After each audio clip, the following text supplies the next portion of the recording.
Welcome to the Do Everything with Love podcast, hosted by Waddy, Myron, Amber, hello, and yours truly, Davey. We are a community learning, growing, and engaging relevant discussions for creatives in today's culture. Love God, love people, do everything with love. Let's get it started. All right. Well, everybody, how's everyone doing? Any updates? How's your life going? How's your mom? Say hello to your mother for me. Hey, Mom. I got the reference. Good. I didn't get it. It's a Mark Wahlberg reference, right? But I'm doing great. Just work has been pretty crazy, but who cares about work? I mean, I'm excited about music, and I'm excited about the music we're working on. We got some great ideas for this year, especially for some song concepts, so that I'm looking forward to. So stay tuned for more on that, folks. And other than that, I'm just navigating. I think right now the theme of the season right now has been, navigating relationships. So that's my life right now, and I'm learning a lot, and that's all I could really talk about on that. That's all I have to say. And I passed the mic on to my brother. Go ahead. What is new? Not even really a whole lot going on. Working in ministry, working on a regular job, and just work-life balance like everyone else. Finding that middle ground where you don't allow yourself to get too overwhelmed, but you can still stay focused on what needs to be done in your life and what goals and visions you have for the future for yourself. So finding that balance is key right now. Yeah, balance is super important. Amber, looks like you're about to say something. I didn't want to interrupt. I wasn't trying to say anything. I was just trying not to fart.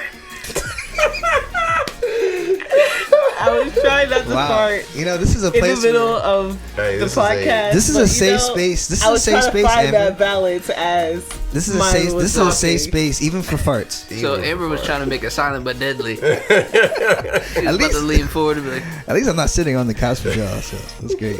I mean, I got one brewing too, just to be honest. I got more than one, bro. what's wrong with me? I'm feeling good. bread makes me and gassy. cheese. Well, all I had today was eggs and bacon. See, eggs and bacon don't make you gassy. Oh, we did have some pizza though. So Yeah, we had pizza. So it hasn't brewed yet. I'm a little gassy. Oh. Anyway. So did you want that? Did you want that part of the podcast? Amber, how's it going That's today? okay. All right, that's okay. We have consent. I'm fine with that. I'm fine with that. I mean, everyone has BGs and. I mean, I forgot what the factoid was on gas. People passing gas. I think people pass gas like 10 times a day or something like that. Oh, way more than that. Is it way more than that? How many? Yeah. Let me see. Ripping them all day at work. Did 10 times just setting up. This says that you produce about 500 to 1,500 milliliters of gas per day. Milliliters. And expel it in 10 to 20 farts. What is that in day. American? 10 to 20. Yeah, that King's English. And it says 99% of the gas you produce you don't smell. So the 1% of gas you do smell is pretty potent, I guess. Yeah. I don't know. That's that deadly. Anyways. Yeah. So I'll just try not to. Hey.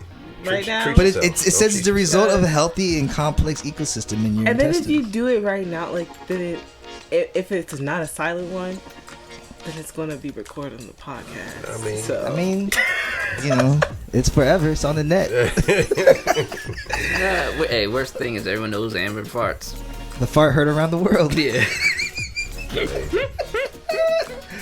Anyways, all right. So Amber, how have you been? Amber's doing great. Yeah, I'm good. I just recently got back from living in Nigeria with my newly found husband. I said newly found. I'm newlywed. I am newlywed. Been looking for him all this town, but I just found him. I'm a newlywed. So where'd you find him? And I just got back from living there for a while, and it's been great. And yeah, just like Myron said, just trying to find that balance between, family and work and marriage, church activities, extracurricular activities, things of that nature. What's been the biggest difference or adjustment coming back from Nigeria to back to the States? Oh, yeah. The biggest difference for me, I'd say, would be just the amount of time that it takes to like intentionally talk with him. You know, when we're living together, we're in the same time zone, right? And so, you know, we have more time, of course, to see each other and to intentionally speak with each other and not have to worry about setting a time. So I think that's been the biggest difference. And kind of just like work picking up, but in a good way, you know, being in AI research, you know, ChatGPT and all. So the company I work for, it's kind of just like really responding to that. So a lot of things are just like really picking up now. So those are the biggest differences. AI's taking over the world, so Yeah. eventually we'll have a Terminator situation. Have an AI book club. An AI book club. That's hilarious. Yeah. But why you didn't finish when I made that face? You know, like so. Oh. Continue. I think we were talking about balance, maybe. So I was just going to piggyback off that, how, yeah, balance is important. And I think to some degree we all are figuring out our balance between 9 to 5s and then post 9 to 5 work and how those all integrate and segue into other opportunities and things like that. So that's all I was going to say. Way less exciting than anything you've said. I feel like the theme here is balance. What's been going on across the board here, which is, I think, crucial to life in itself. Word. All right, well, tune into this ad. Thank you for joining the Do Everything with Love podcast. If you'd like to continue to take the journey with us, please hit us up at withLove across all streaming platforms. Our music is everywhere, all right? And if you want a physical copy, hit us up at bandcamp.com, and you might even score yourself a signed copy of our album. Thanks. Welcome back. So we actually have been reading this book called Contagious by Jonah Berger. And really it comes with, it talks about, the book in one sentence is, virality isn't born, it's made. So it's really helping us understand how things go viral, right? And so there's 6 big ideas that we've been walking through, which is, number 1 is people share things that make them look good to others. Number 2 is that top of mind means tip of the tongue. Number 3, when we care, we share. Number 4, if something is built to show, then it's built to grow. And today, we're going to be talking about 2 more topics that contribute to virality, which is number 5, people like to pass along practical, useful information, news you can use. And number 6, information travels under the guise of idle chatter. So if I were to put those 6 things into just real simple concepts, number 1 was social currency, number 2 is triggers, number 3 is emotion, number 4 is public, number 5 practical value, and number 6 stories. All right. So with that being said, let's get into Contagious chapter 5, which is about practical value. So in the theme of practical value, as you guys will hear in the next 5 minutes here, is that there are 4 ways to make your content practical and valuable. And I'm hoping also, before we dive into this chapter, that maybe this will help your content as creators out there to go viral. Because that's what we all hope for, right? Is that our content, your content, is able to go viral. And I think the common theme that we're seeing in these chapters is the human connection, right? And being able to make this relevant to people, not just in your own world, but people that are watching in your world as well. And so essentially, we're going to talk about practical value. So here are 4 ways to make your content practical and value. News you can use. Amber? Yeah, news you can use. That really means, like, what is it about your content that can be readily useful to others, right? One great example of that would be around a guy named Ken who decided to make a YouTube video for his family member about how to clean the corn on the cob so well that it doesn't get that stringy stuff all in your teeth, right? And so now he makes a video, he passes it on to family members, and those family members pass it on to others, and then those other people pass it on to others, and so on and so forth. And that's how it went viral. And the thing is, in the book, the author describes how Ken only made one YouTube video ever. And in that one video created 5 million views. Why? Because it was useful. Nobody wants stringy stuff in their teeth when they're eating all this lovely, lovely golden corn. And that actually segues nicely into a viral video that I don't know much about, but maybe like, I don't know, David or Byron could talk about it since you guys brought that up. With the little corn boy? Yeah, It's the corn cool. boy. Yeah. I mean, it's funny. I'm not a big fan of corn. Never liked corn because, like Farmer Ken in the But book, it has the juice. like it gets. In I your love teeth. corn.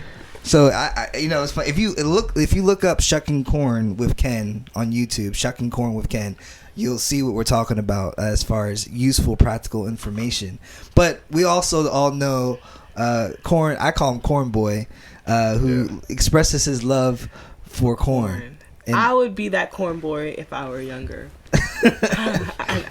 I would be the CEO of corn. honestly, watching that video is like, dang man, he makes corn sound like it He tastes really does. really good. Like Yeah. it I was was like, like yo. maybe I should give corn a He- second chance. He pitched it so well. If the Jolly Green Giant ain't hire him, they missing out. Right? Yeah. He is a spokesperson. Let me just tell y'all something real quick. When I was in Nigeria, that's how people actually spoke about corn, or at least my husband's family, and my husband in particular. They're like, "Oh, you haven't had corn until you had corn here." I don't know what kind of corn you're eating in the U.S., but the corn here is out of this world. And sure enough, it is. The corn there is really great.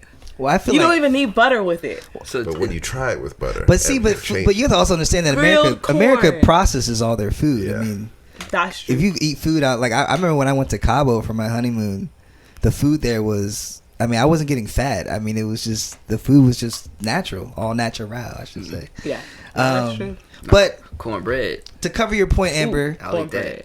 news you can use, sharing practical information to Yes. help others, and I think that speaks to a larger sentiment of people wanting to help others in Yep. general, right? Because I also think about when we initially talked about, I believe back in chapter 1, about being relevant, right? Sharing information that other people might be interested in, and you want to be relevant in the room. And to me, part of being relevant is being able to share something that somebody else finds useful and they could use to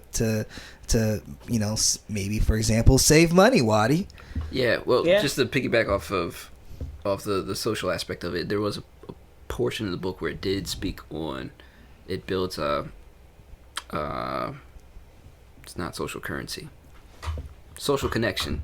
So sharing practical value builds social connection. I Yeah. think it's just Yeah. through the sheer fact of when you provide value to somebody, you start to make a connection with somebody. So that's also important. If coming off of a pandemic, if you felt a little secluded, to get yourself back in there, sharing practical value and value to people builds social connection. But also, speaking of value, and from a financial perspective and sales perspective, as a consumer and as a producer, as the consumer, you want to see value in the product you're going to buy price-wise. So there's a couple ways to go about that. Scarcity, that's a very popular one. Rolex does it. A lot of brands that are high-end will have scarcity. Some say artificially. Nonetheless, it's still a good strategy. And so naturally, Like for the limited time only yeah, kind of deal. Or Yeah. only developing a limited number of products. Yeah. So if it isn't a national scarcity or a high-end product that already has that built into their marketing strategy, then sales and for a limited time only for, I guess, more mid-tier to low-tier things is very valuable. And the book speaks of the rule of 100, which real quick is If the product is under $100, you use the percentage discount. If the product is over $100, you use the numerical discount. Reason being, the percentage discount for under $100 is going to have more magnitude, at least when perceived by the consumer, versus the percentage discount if it's over $100. So if it's over $100, that's why you just use the numerical discount of how much money you're going to save. So for example, if you're saving $10 on an item that's $20, so the discount, you'd say, I was going to say 100% discount. Yeah, that was 50%. Thank you, sir. I'm gonna help you out, brother. So the book used an example of if something was going from $20 to $10 versus $650 to $640, you're more likely to perceive the value of the one of going from $20 to $10 more so. So you would highlight the percentage difference there versus the percentage difference of $650 to $640 naturally, even though you're both saving $10 on both. But it's so you're still like, say for example, if I'm buying like a expensive $20 pair of socks and they're on sale, so you say 50% off, right? But then say if I want to buy a new microphone that's maybe $400, but instead of saying, you know, it's going to be 25% off, I'm saying, hey, actually it's going to be $100 off. Yeah. Right? Because I think, well, to me, $100 is a lot more than 25%. So it seems like it's going to be at least a bigger sell to the consumer. Correct. And the other point in the book is diminished sensitivity. So that also speaks to just diminished sensitivity as a whole. So the bigger the dollar amount, the less sensitive you are to a change in percentage. So you use the numerical value. Okay, cool. So we got news you can use for number 1. For number 2, how to get people to buy your product. And then number 3 is really, which is kind of, it's number 3 and 4, which is knowing how to package your knowledge and expertise, right? So number 1, I mean, you've seen this. BuzzFeed is like known for doing this. 4 ways to do this, 10 ways to get this.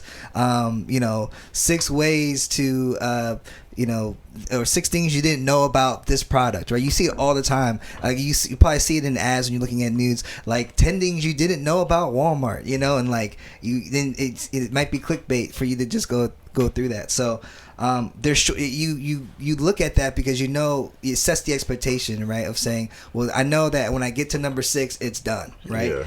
So it narrows the content. But then the 4th point really is also, so not only just having a narrow content, but also having a narrow audience, right? So for example, it made the book, Jonah made a great point, like about you would assume, right, that American football is way more popular than water polo. So a lot of people would think that if you talked about American football as part of your content, that it would become more popular than at least, or viral, than talking about water polo.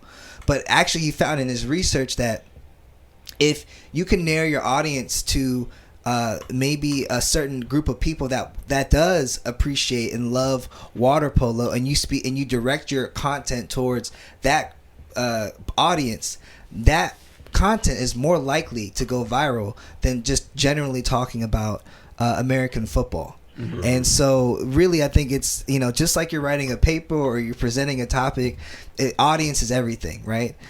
Because that's going to set the context in which how you present something and what you present. And so that was something that was kind of a 2-parter in this, was the short list, right, narrowing your content, but also understanding who your audience is. I mean, even in the music industry, right, they can literally knock it down to their target audience being the 16-year-old girl in the suburbs of a certain demographic, right? Like that is typically how they write their music and produce their music and market their music, and get the sales that they want, right? So we can talk that. You can go down rabbit holes of cultural appropriation and other things of that nature because of narrowing your audience, right? Yeah. So anyways, great. So these are the 4 points of chapter 5 of to make your content practical and valuable, sharing practical information to help others. Number 2, how to get people to buy your product, remembering the rule of 100. Number 3 and number 4, which is packaging your knowledge and expertise by through short lists and narrowing your content and narrowing your audience. All right. Right. All right. So for chapter 6, we're gonna talk about stories. And I figured, what better way to kick off this chapter than to actually tell a With Love story. So there was this time when we went to Romania. I believe that was, 2015? 15, 16? Yeah, I think it was 2015. That was the day jumping at me. I wasn't there, so I wouldn't know. No, but and we were actually in Romania, and this is they're about 20 years post communism. They're coming out of the Christian Orthodox religion, so to speak, and they're kind of transitioning into more of the evangelical avenue of the faith, so to speak. And so we roll up into, I forgot the name of the town that we rolled up to, but basically I remember seeing my first impression was I saw this horse buggy rolling down a dirt road, kicking up dust, and all the buildings looked dilapidated. I thought, we were like, we just rolled up to like a third world like country, like in this town, and then we went into the venue that we were going to play at, and it was this immaculate theater. I mean, I remember there was purple everywhere. Mm-hmm. The drapery was beautiful. I remember the sound system was huge. Like there was a huge sound system in there. Mm-hmm. They had the huge tower speakers. Yeah. And so we rolled up in there.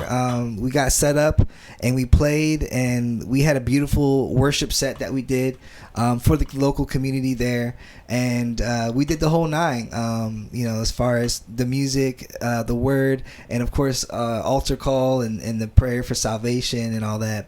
And I remember it was one of the few times actually that we as a band actually got off the stage and was able to pray for folks, and actually share the gospel with the people right there in the theater. And so we got that on stage and we're praying for people. And I remember specifically talking to this one young lady. She was probably about, she could have been older than 13 years old, and she was just coming to me bawling in tears. And I'm trying to figure out why she's crying. I grab a translator to help me understand what she's saying, and she just was saying like, your music helped me, she was like the music that you guys played lifted this shame that I was feeling from growing up, feeling like I wasn't good enough, because I don't know if you guys know anything about the Christian Orthodox religion in Romania, but it was very like works based faith, atonement, kind of having to do something to atone for your sin, and otherwise you're not right, you're not seen as righteous or accepted by your community or whatever the case might be. And so and of course, what we talked about was that God's love redeems, that God's love is for everyone, and it's available to everyone, regardless of who you are and what you've done. And so that was something that what was really registering to her, because it was one of those things where I think I remember one of the points that I made that evening was just that you don't have to have lights, camera, action to connect with God. Like you can connect with God anytime and anywhere. And so it was kind of one of those powerful moments that kind of summed up the trip for me, because being able to touch someone in that way, knowing that your music and your message was able to bring someone to tears, to a point where they could actually feel changed from the inside out, was something that spoke powerfully to me, especially on a trip like that where we all know a mission trip where you're raising funds and you're getting the community involved, locally and abroad, for you to be there. It speaks volumes to the impact that you've been intending to have on a trip like that, right? So that was really just cool to kind of really see that our message, our music, And even our intentions of going on that trip really kind of came to manifestation in that one moment. And that was something that touched me in a way that I could never forget. So that was my With Love story. Nice. Yeah. So speaking of stories, Amber, Yeah. the book talks about stories. Yeah. It says people are so used to telling stories that they create narratives even when they don't actually need to. An example is online reviews. They're supposed to be about product features, right? And how well a new digital camera works and whether the zoom is as good as the company suggests. But this mostly informational content often ends up being embedded in background narrative. And that is what actually draws people in. Brand is integral to the story, and storytelling is crucial more than facts. That's cool. Inherently more engrossing than basic facts, I think is one of the ways they worded it in there. Yeah. I mean, I often read if I'm on Amazon, you raise your hand if you actually read the reviews, right, of the product, right? Okay. I mean, like that's what I do. I mean, I actually go to the 1-star reviews, just to see like what the defects are, you know. 'Cause I know that those defects are probably 1 in a million or whatever. But see what could happen. Exactly. So you know, it's kind of one of those things that like it helps me kind of complete the whole story of even why people buy the product in the first place too, because it gives me more ideas of how I could possibly use that too. So yeah, definitely stories is definitely important. And then it goes. I remember the chapter going on to sharing a really great example in a commercial. And Myron, you want to share about that?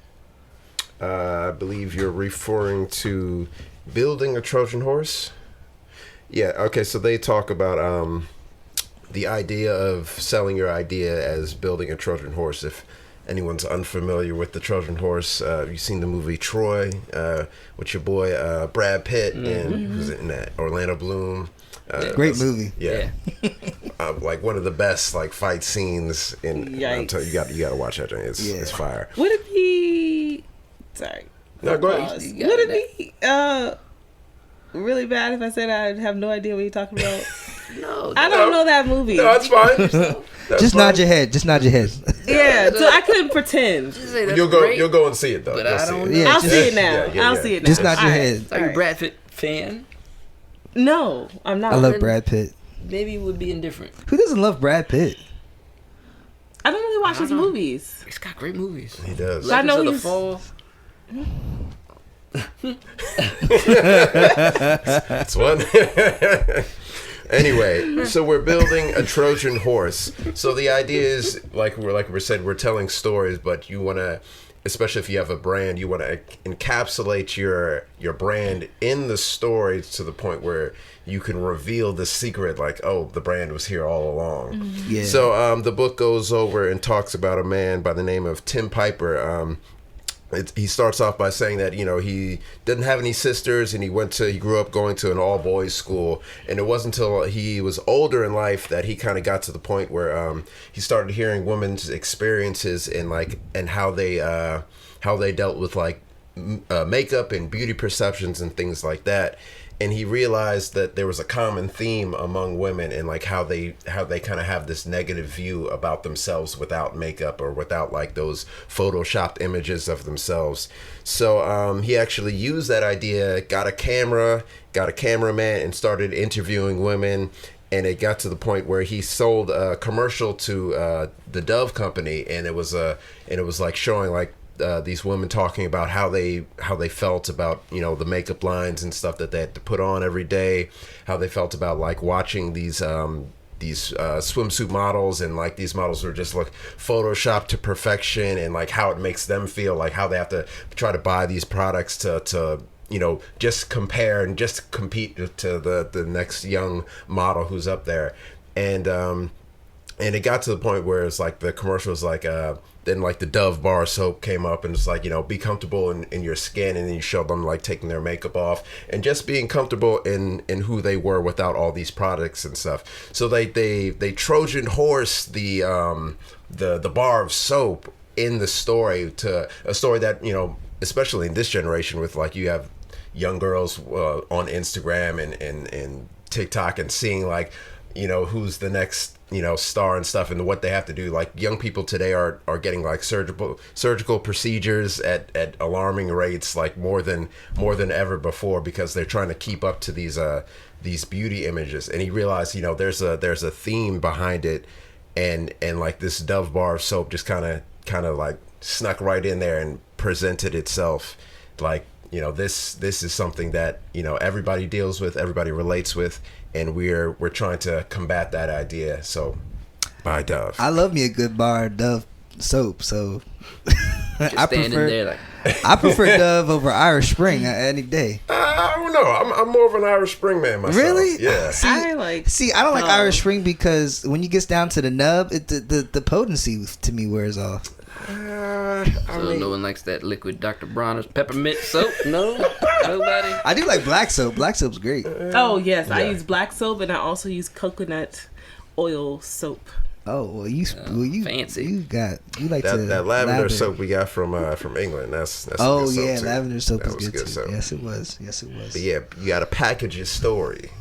Package it. That's right. No, it's good, and that kind of goes. That actually ties back into chapter 5, right? Which is packaging your knowledge and expertise. So you can do that with your story, within your story. We are story-based creatures. People. That's how we relate to one another. We and gravitate to stories. And stories pass down from generation to generation, right? People remember stories than facts, yeah. more than facts, right? So I mean, as interesting as facts are, you can remember if you can incorporate facts into your story. Yep. Believe it or not, I mean, you might get your child to remember something that you've been trying to get them to learn, one-on-one. I remember growing up, for me, it was hard for me to learn like my addition and multiplication tables because my mom thought I was slow, But as soon as like you got me to watch like Sesame Street, I was all of a sudden counting with what's his name, the Count. The Count, yeah, so. But I mean, even you see that even politically, like people resonate with politicians who can speak to a feeling rather than just like, and I'm going to do this. These are the numbers. We're going to bring taxes down. It's like, no, we want to feel something. Well, that also, I mean, the book talks about that too, about like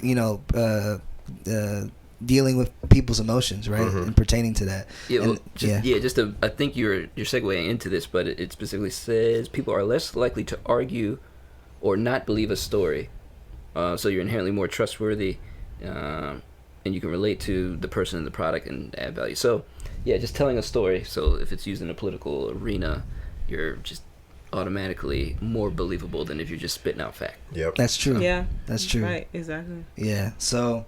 Tell stories. Turn your brand into a story, and keep your brand integral as part of that story, and you might just go viral. Yeah. That's why, and like even in the professional industry, people always ask you, "What's your story?" And that's always tied to your brand, right? It's like, absolutely. What's your professional brand, or like what's your journey like? Have a good story. What's your journey mean? In terms of your resume, but they don't ever say just like, oh, talk through your resume. They ask you, so what's your story? What's your pitch? Yeah. And, right? And that's the thing. That's the beautiful part of it, is that everyone has a story, right? I mean, everyone has a story. At the end of the day, if you're able to express your brand, especially if you want it to go viral and for it to be shared amongst others. Again, when we say viral, we're not just saying on the internet, but we're saying even through word of mouth. People are going to remember your story, especially if it's something that really excites or pertains to an emotional touch that's in the story. So, there's some introspection that might be done on your end to realize, like, how did I come to this brand, and how did I create this brand, and why does this brand exist?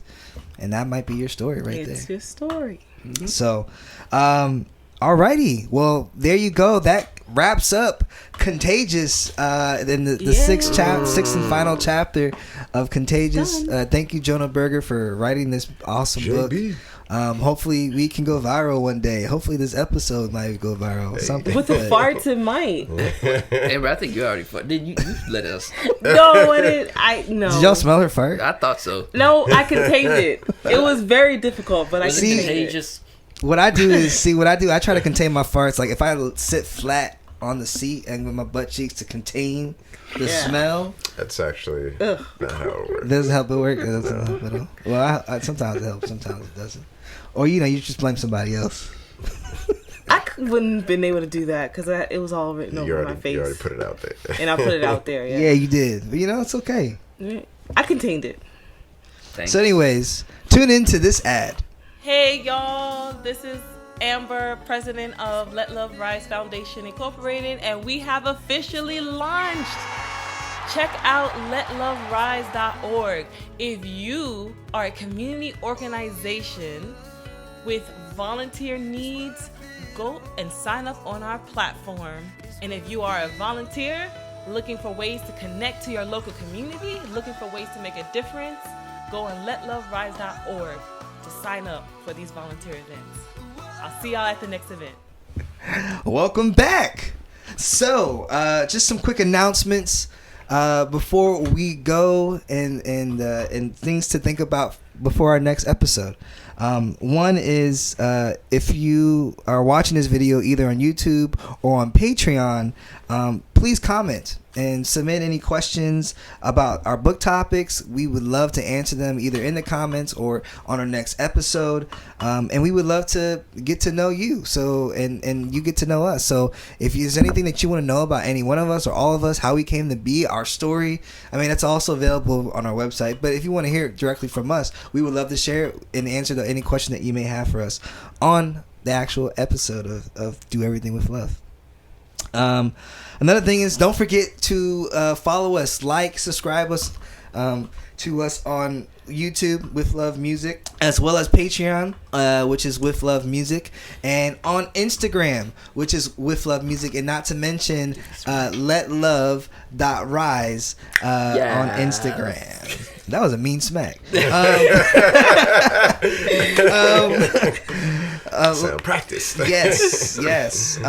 And last is a shameless plug. It's a shameless plug for Let Love Rise. Are you a nonprofit, church, or local organization serving the Baltimore or DC community? Yes, I am.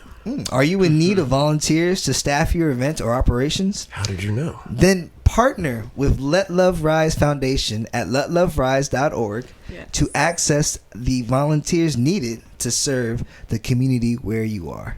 So please sign up. We just spun up that website, and we would love to get you spun up and going and getting people to show up to your events to serve and where you need them most. So that's an exciting endeavor that we're embarking on, and hoping that you can join us on this journey together. So with that being said, thank you guys so much for tuning in to this episode of Do Everything with Love podcast. Remember to love God, love people, and do everything with love. With love. Love you guys, and have a great day.